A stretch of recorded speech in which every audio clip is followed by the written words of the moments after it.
नमस्कार श्रोते हो. साहित्य पंढरी या कथाकथन चॅनलवर मी दीपक रेगे तुम्हा सगळ्यांचं मनापासून स्वागत करतो. श्रोते हो, तुम्ही ऐकताय जयवंत दळवी यांच्या सिद्धहस्त लेखणीतनं साकारलेली कादंबरी चक्र आणि आज भाग दुसरा. बेनवा धावत परत आला. पाकीट त्यांनी लुकाच्या हातावर ठेवलं. तंबाखूची पुडी पुन्हाला दिली. आगपेटी स्वतःच्या खिशात कोंबली. सिगरेट तोंडात ठेवून पुन्हानं पंचाच्या टोकाला तंबाखूची पुडी बांधून टाकली आणि मग तिघांच्या तोंडातनं झुरके निघाले. तुझं कसं काय चाललंय पोरा? अरे ठीक आहे, हमको क्या है. बेफिकिरीनं लुकानं चुटकी वाजवली आणि सिगरेटवरची राग झाडली. ते पोलीसवाले हैराण करतात का नाही? क्या हैराण करेंगे साले, हम भी कुछ कम नाही ना. वाक्य ऐकताच बेनवाचा चेहरा चटकन उजळला. पण करतो काय तू तिथं? अरे आपने को क्या है, धंदेवाला आदमी आपण. सीधा 2.5 रुपये बाटली का भाव लगाया मैंने. अरे येताना मग एक बाटली तरी आणायची ना. पुन्हा चुटपुटून उद्गारला. काय हे तर काय वस पडले का मार्केट? हा? बेनवाच्या पाठीवर आवडीच्या घोड्यावर थाप मारावी तशी थाप मारून लुक्कानं बेनवापुढे सवाल टाकला. चाला बुड्ड्याला दिवसाकाठे बाटलीची पानसत. बेनवा काही बोलला नाही. त्यानं पुन्हा पुन्हा झुरके मारले आणि मग म्हणाला, काय म्हातारा काय पीत नाही का काय?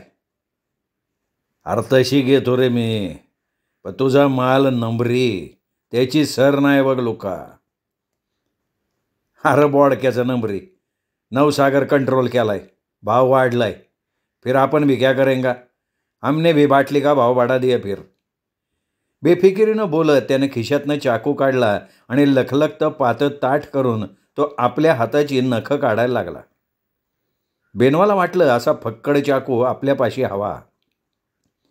चाकूच्या लखलखत्या पात्याकडे बघत म्हातारा म्हणाला, कल्याणला आता काय भानगड नाही ना केली बाबा. आता कमी कर पोरा दांदा, नाही तर वांदे देशील बघ पुन्हा. म्हाताऱ्यानं आपुलकीचा सल्ला दिला. पण लुका म्हातारा नव्हता, चांगला तारणा होता. अरे छोड़ यार, हम भी तो किसी की बात नहीं करता. दूसरा कौन करेगा तो जान जाए तो भी नहीं छोड़ता, क्या समझ्या. असं म्हणत त्यांनी चाकूचं पातं उन्हात मासळीसारखं चमकवलं आणि कमरेची हाडं मोडावीत तसा कट कट आवाज करत त्यांनी चाकू मिटून ठेवला. पुन्हाच्या फाटक्या झोपड्यात बघून लुका म्हणाला, आत यावेळे पावतो कोण सोय आहे रे? असल आयशा, बीमार आहे क्या? च्या साली फाटेला झोपते आणि दोपहरला उठते. और उसकी थोरली बहन वो किधर गई? कौन? चेन्ना. आतीच की, ती गेली बाटलीची पाठी घेऊन. आता बाटलीचा धंदा करती होय? बोडक्याचा धंदा, पण तेवढंच एक वेळ पोटाला घालत्यात. असं म्हणत पुन्हा गुडघ्यावर कोपर टेकून दोन्ही हात कपाळावर घेतले आणि तो करा करा डोकं खाजवायला लागला. तेवढ्यात पोटात नळ उठला. वाकडं तोंड करत त्यांनी पोट दाबलं. आणि आयशा काय करते? अरे कुठं काय करते, असते इकडं तिकडं, पण पोटाला घालत्यात. आपण त्यांच्या धंद्याची चौकशी करून काय करणार? नागुला कडकी, त्याच्याही हाताने काम होत नाही. और तुम्हारा क्या चलता है रे? लुकानं बेनवाच्या पाठीवर धपाटा घातल्यासारखी थाप मारत विचारलं. त्याचा कान बघ, मार खाल्लाय त्याने काल. मार खाल्ला? क्या हुआ रे? मारलं ना काल त्या बाडव्याने. काचवाल्याच्या बाजूला तोंड करून पुन्हा बोलला. अरे कोणी मारला? त्या काचवाल्यानं. बेनवाची मुंडी एकदम शर्मेनं खाली पडली. और तुम चुप बैठा. अरे पोर आहे ते, वो क्या करेंगा. म्हाताऱ्यानं मुंडकं खाजवलं. ठीक आहे महाराज छोड, पण पगार नाही चुकता केला. बेनवानं खाली मान घालून हाताचे तळवे जोरजोरानं चोळले. पगार नाही दिया तेरे को. किती राहिले? 15 रुपये अडकवले. का क्या हुआ क्या? एक पाठ फुटलं माझ्या हातनं. रपाट फुटलं म्हणून काय झालं? जिभेवरचे तंबाखूचे तंतू झटकत लुका बेफिकिरीनं म्हणाला, पण बेनवा काही बोलला नाही, गप्प राहिला. पुन्हाही काही बोलला नाही. आंधळ्यासारखी दृष्टी जमिनीवर टाकून तो आपलं तासलेलं खरवरीत मुंडकं खाजवत राहिला आणि डोक्यावरचा भुसा हवेत तरंगत राहिला. चल चल उठ, बसून राहिला. आज बसून कुठं बघतंय का? उठ, चल चल, काचवाल्याकडं चल. अरे तू बस र लुका, तो कसला देतोय पगार? म्हातारा म्हणाला. अरे जा, सीधा करेंगा मैं साले को. चले चल बघू चल. असं म्हणत लुकानं बेनवाच्या खांद्यावर हात टाकला आणि ते दोघंही तिथनं निघाले. तंबाखूची पुडी चाचपत पुन्हा त्या दोघांकडे बघत राहिला. काचवाला शेठ उंच बाकड्यावर बसला होता. पाठीमागच्या लोडाला टेकून त्यांनी पाय समोर सोडले होते आणि कानावर टाक अडकवून तो किर्द खतावण्या बारकाईनं बघत होता. शेठ. बेनवा नजरेला पडता शेठ एकदम खेकसून ओरडला. अबे साला तू फिरसे आ गया, चल भाग रे, चल भाग. हे एवढं ऐकावं लागणार याची बेनवाला कल्पना होती. ते ऐकल्यावर बेनवा मागे वळल्यासाठी चुळबुळला. त्यांनी मागे वळून बघितलं, लुका बाजूला उभा होता. लुक्का पुढे आला. शेठ. अरे सू शेठ शेठ करायचे. शेठजी एकदम कावून ओरडला. तो चष्मा वर करून बघतो तर कमरेवर हात ठेवून लुका उभा. शेठ, इसका पगार नहीं दिया. क्यों क्यों, क्या क्या क्या बोला? शेठ, सीधी बात से पगार दे दे. ठीक है, और नहीं दिया तो? नहीं दिया तो फिर दिखाना पड़ेगा तेरे को. लुका अगदी थंडपणे बोलला. अरे जा जा, मालूम आहे, जा. शेठजी बसल्या जागेवरनं पुन्हा ओरडला, पण त्याच्या कानावरचा टाक झाडावरली सुकी काडी मोडून पडावी तसा खालती पाडला. लुकानं खिशातनं चाकू काढला. कटकन आवाज करत पातं बाहेर काढलं. लखलख चमकवलं.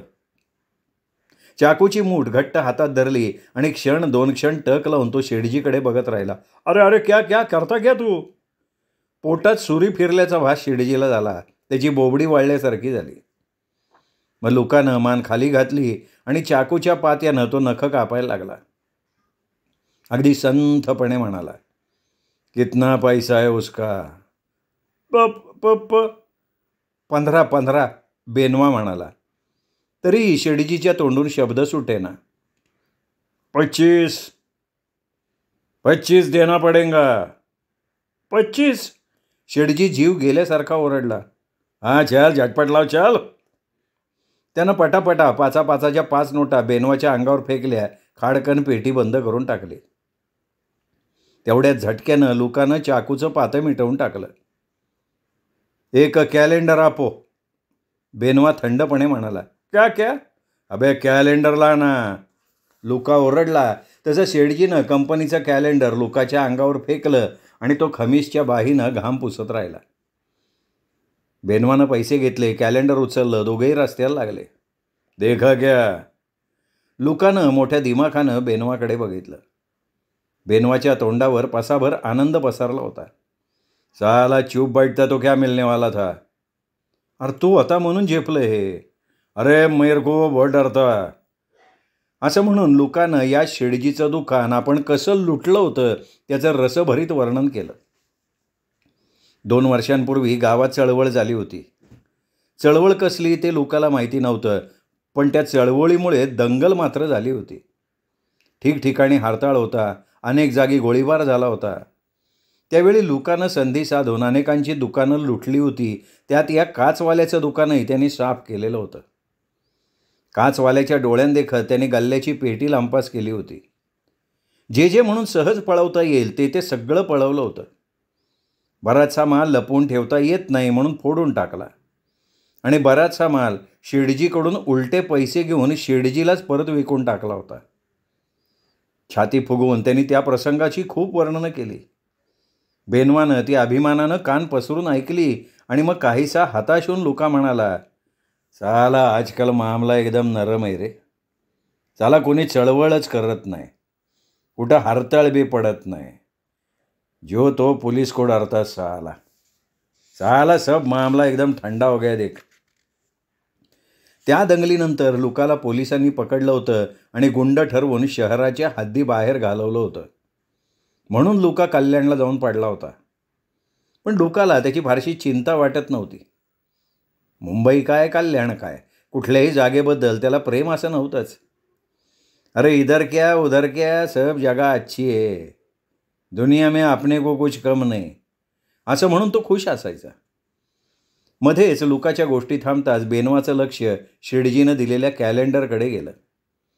चित्र कसलं याची बेनवाला कल्पना नव्हती, पण त्याला कॅलेंडरचा फार सोस होता. शिवाय या कॅलेंडरवरचे चित्रांचे रंग चांगले भडक होते. हिरव्यागार झाडाच्या फांदीवर 2 पक्षी शेजारी शेजारी बसले होते. एका पक्ष्याच्या छातीत बाण घुसला होता. रक्ताचे लाल भडक थेंब ठिपकत होते आणि निळ्या रंगाचा एक दाढीवाला ऋषी ते दृश्य बघून दुःखी झाला होता.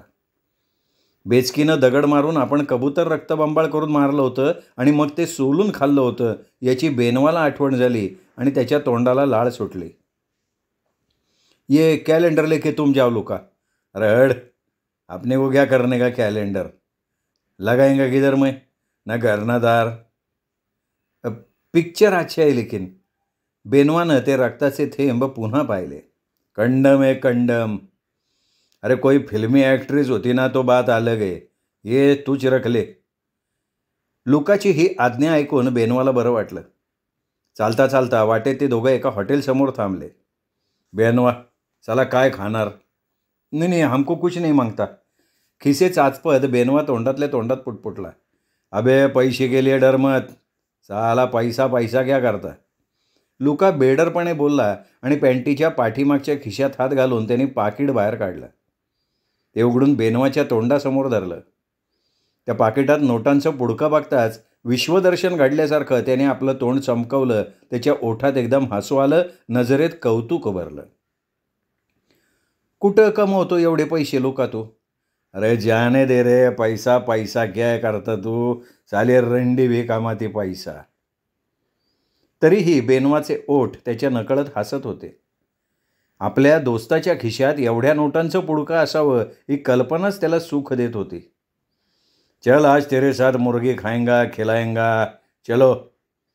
असं म्हणत लुकानं बेनवाच्या खांद्यावर हात ठेवला आणि दोघेही भंडाऱ्याच्या दुकानात शिरले. नळावर जाऊन त्यांनी तोंड धुतलं आणि ते एका बारक्या चिंचोळ्या खोलीत जाऊन बसले. थोड्या वेळानं एक डोळ्याचा भंडारी आला. कावळ्यासारखी वाकडी मान करून दोघांनाही निरखून बघितलं त्याने. तो अंगानं थुलथुलीत बुटका होता, दोंद सुटलेलं होतं आणि सैल कनवटीचं त्याचं धोतर बेंबी खाली उतरलेलं होतं. बेंबीचा खड्डा सापाच्या बेळासारखा दिसत होता आणि छातीवर फणा केलेला केसांचा नाग त्याच बेळातनं बाहेर आल्यासारखा वाटत होता. त्या अवताराकडे बघत लुका म्हणाला, तू मालक आहे का या हॉटेलचा. नाही नाही, मी नोकर आहे. मग एवढा फोगला कसा तू. तोंडातला पानाचा तोबरा सांभाळत नोकर तोंडातल्या तोंडात हसला आणि म्हणाला, क्या होना क्या तुमको. हे क्या गायगा रे तू. लुकानं बेनवाकडं बघितलं. नाही, हमको काय बी चालन. अड साला, काय बी कसं. हाय क्लास मुर्गे खाव्या मुर्गी. मुर्गी आहे गे रे. हाँ जी. नोकरानं हनवटीत पिंक धरली. कितने की. बेनवानं मध्येच तोंड घातलं. तू गप आहे, तू गप. तुमको पैसे का क्या करना है, गपचुप खाओ तुम. रश्शे वाली के फर्राई कोंबड़ी, रश्शे वाली देख, और मुसंबी का पाणी है क्या. नोकर एका डोळ्यानं एक टक बघत राहिला. नाम क्या है रे तुम्हारा. मामा. अरे मामा देखता क्या, ज्या साला लेके आओ जाओ. तरीही मामा मुकस्तंभासारखा दोघांनाही पारखत राहिला. लोकांनं मामाच्या तुंदील पोटावर टिचकी मारली आणि हसत म्हणाला, आय आय अंदर माल आहे, जाव लेके आओ जाओ. जाव म्हणताच मामा बाहेर गेला आणि मालकाशी खलबत करून परत आला. लुकाच्या कानाकडे तोंड आणून म्हणाला, मुसंबी नाही हो, खजरी आहे थोडी. अरे चलेंगा ना, लाव लाव लाव तुम, अपने को सब जात का माल चलता है, लाव. और थोड़ा कबाब लाव अनबाईदा. 2 प्लेट ना. हाँ, एक आंख से 2 आदमी देखता है तुम मामा. आ मामा तोंड आवळून पुन्हा बावळटपणे हसला, बाहेर गेला. मग बराच वेळ दोघेही कपाळावर जमलेल्या सुरक्यात्या चुरगळत खजरी पीत बसले. अधूनमधून कबाबाचे उकडलेल्या बैद्याचे तुकडे चावायला लागले. तुमको एक बात बताता, साला कभी चुप नहीं बैठने का, चुप बैठने वालों की ये दुनियाच नाही, क्या समजे. लुक्काचा आवाज वर सरकायला लागला, त्याला चढायला लागले. बेनवा टेबलावर डोकं टेकून चिप्प बसून राहिला. अरे बाडवे, 2 गल्लाचं नाही झाली तर ज्यादा हो गई. बस मला पुरे. साली मुर्गी किधर गई. अरे सचमुच ना, याने मुर्गी लायाच नाही साला. मैं समझा मैं मुर्गी खा लिया. त्या बारीकशा कारणानं लुका एकदम चावताळल्यासारखा झाला. बडवे, साले इधर आ रे. आवाज चढवून लुका केंचाळला. आया साहब. आले साहब साहब बताता है. टेबलवर डोकं टेकल्या टेकल्या बेनवानं आपली जड जीभ तोंडात गोळवली. लुकानं पिंजऱ्यातल्या सिंहाप्रमाणे इकडे तिकडे चावताळून बघितलं. डोळ्यांची तांबडी बुबुळं गारागारा नाचवली, पण हॉटेलचा नोकर दिसला नाही. त्या सरशी त्यांनी समोरचा ग्लास घेतला, बेधडक जमिनीवर आदळला, खाळकन आवाज करत ग्लास फोडून टाकला. त्या सरशी नोकर मालक धावत आले. क्या क्या गडबड काय. गडबड, तू कोण आहे रे. लुका धडबड झेलपाटत उभा राहिला. मी मालक आहे, देखो गडबड नहीं मांगता है. मालक मालक गया जन्म में, कभी से मुर्गी बोला था, वो किधर है. अरे लाता है साहब, लाता है. नौकर दरवाजाच्या मागनं चोळ बोलला. अरे क्या लाता है, कितना टाइम हुआ, हमको कुछ बिजनेस है क्या नहीं. लाया लाया असं म्हणत नोकर तिथनं सटकला. 2 प्लेट कोंबडी घेऊन आला. कोंबडीच्या प्लेटी मेजावर ठेवताना लुकानं त्या नोकराच्या हनवटीला हात लावला आणि हात जोडून म्हटलं, गुस्सा मत करना मामा, थोडा कांदा लिंबू लाव लेकिन. मग पावांचे तुकडे तोडून ते त्यांनी मसालेदार रश्श्यात कालवले आणि भुरक्यांचा भुर्र भुर्र आवाज करत त्यांनी हां हां म्हणता मटण फस्त करून टाकलं. हाडं चोखत चावत त्यांनी बराच वेळ घालवला. मग दोघेही उठले. लुकानं 10ची नोट मालकाच्या अंगावर उडवली.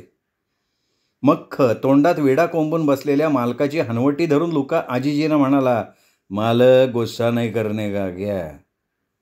मालक काही बोलला नाही. त्यानं दिलेली मोड लुटालूट करताना गडबड करावी, त्याच्या गडबडीनं गोळा करून लुका बाहेर पडला. त्याच्या मागोमाग बेनवा उतरला. दोघेही पलटी खात बाहेर आले. भाजलेली बडीशेप चगळत चगळत दोघेही रेंगाळत रस्त्याला लागले. बेनवाच्या खांद्यावर हात टाकून लुका चालायला लागला. बराच वेळ ते चालत राहिले. मग मध्येच पॅन्टीच्या खिशात हात घालून लुकानं जांघा खरवडल्या आणि म्हणाला, आयला आज पाईप खाली करना पडेगा. काय बोलतोय तू. चालता चालता सुद्धा बेनवाचे डोळे डुलकी घेत होते. तुला नाही कळणार रे बादशाह साला तू. बेनवा काहीच बोलला नाही. त्याचे डोळे तर्र झालेले होते. रंडी याने क्या होता मालूम है क्या. बेनवा गप्प. त्याची मुंडी झोप आल्यासारखी खाली वळत होती. भुवया वर ओढून तो डोळे उघडायचा प्रयत्न करत होता. चल दिखाता तेरे को गम्मत.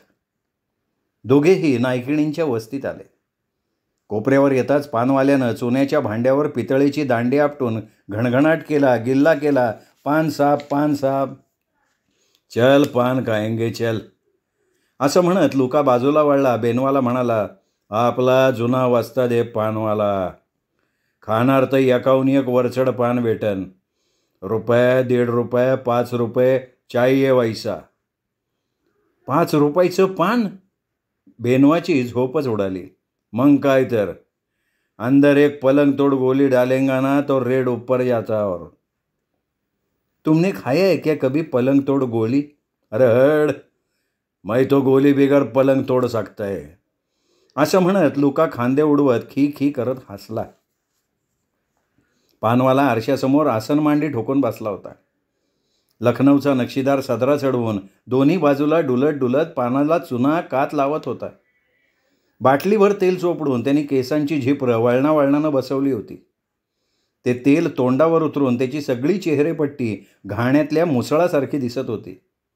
डोळ्यात घातलेल्या सुरम्याची रेग थेट कानापर्यंत त्यांनी ओढली होती आणि पानाचा गोल चोथा फुगीर गालात कोंबून ठेवला होता. लुका जवळ येताच पानवाल्यानं चुना कात्याच्या भांड्यावर कांडी आपटली, जोरजोरानं घणघणाट केला आणि तो ओठ पेचत लुकाशी पहचान दाखवून हसला. तो हसताच त्याच्या पेचलेल्या ओठातनं बेनवाला चकचकीत सोन्याचा दात दिसला. तो पुन्हा बघता यावा, पानवाला पुन्हा हसावा असं राहून राहून बेनवाला वाटायला लागलं, पण पानवाला काही हसला नाही. दो देशी काला कांडी. पान तोंडात कोंबून लुकानं तर्जनीच्या टोकावर चुना घेतला आणि तो दातांवर खरवडून म्हणता म्हणता त्याने आपलं तोंड रंगवलं आणि मग त्यांनी सणकन रस्त्यावरच एक पिचकारी टाकली. खिशातला रंगीबेरंगी रेशमी रुमाल काढला, गाळ्याभोवती गुंडाळला. मध्येच तो अत्तरवाल्याकडे थांबला. एक एक आणा देऊन त्यांनी 2 हिन्याचे फाये घेतले, कापसाचे बोळे कानात अडकवले. त्याला बोट लावून लुकानं ते नाकावर ओठावर ओढलं. मग बेनवाच्या गळ्याभोवती हात टाकून तो नखरे करत चालायला लागला. प्रत्येक खिडकीत कोणी ना कोणी बाई बसली होती. लुकाकडे आशेनं बघत होती. प्रत्येकीला डोळा घालत, कंबर हलवत, हातवारे करत लुका चालत होता. मध्येच तो रस्त्यात थांबला. माडीवर बोट दाखवून म्हणला, ती बैठी आहे ना, ती बघ ती. हां, ती बघितली. बेनवानं मान हलवली. ती शहिदा, लखनौची. वॉरच्या टायमात इथं राहिवो. बेनवा वेड्यासारखा तिच्याकडे बघत राहिला. हिला मी पहिली उजवली. आली तेव्हा ही एवढी होती, तुझ्या एवढी. रडून रडून दंगा करायची, पळायला बघायची, पण पुढं आली सीधी. आता साली माजली आहे, आता नाचली आहे, पण रॉगट काम, चट्टेची गॅरंटी. असं म्हणत तो तिच्यासमोर उभा राहून खदा खदा हसला. लखनौवाली शहिदाही हसली. हसत माडीवरनं ओरडली, अरे बैठ के जाना रे लुक्का, आएगा अभी टाईम नाही आहे. असं ओरडत लुकानं बेनवाला पुढे ओढलं. बेनवानं मागं वळून बघितलं. खिडकीवर पुरं अंग टाकून शहिदा वाकून वाकून लुकाला बघत होती. आडव्या गल्लीत एका घरासमोर लुका थांबला. खोलीचं दार बंद होतं. त्यानं बाहेरनं दारावर धडाधडा कडी आपटल्याने ओरडला, ए बागे, बागेचे बागे. अरे कोण आहे? आतून बाईचा दबलेला आवाज आला, तुझा बाय, दार उघड. अरे कोण? तुझा चाच्या, दार उघड. माय लुका. अरे लुका, मेले हायच कुठं? दार उघड ना सांगतो. बैठ बैठ, अंदर गिरायके. बस रे पोरा बस. असं म्हणत लुकानं बेनवाच्या खांद्यावर थाप मारली. सिगरेट शिलगावली. त्याच्या शेजारी बेनवाही बसला. श्रोते हो, हा होता जयवंत दळवी लिखित चक्र या कादंबरीचा भाग 2. 3रा भाग उद्या. तोपर्यंत नमस्कार मित्र हो.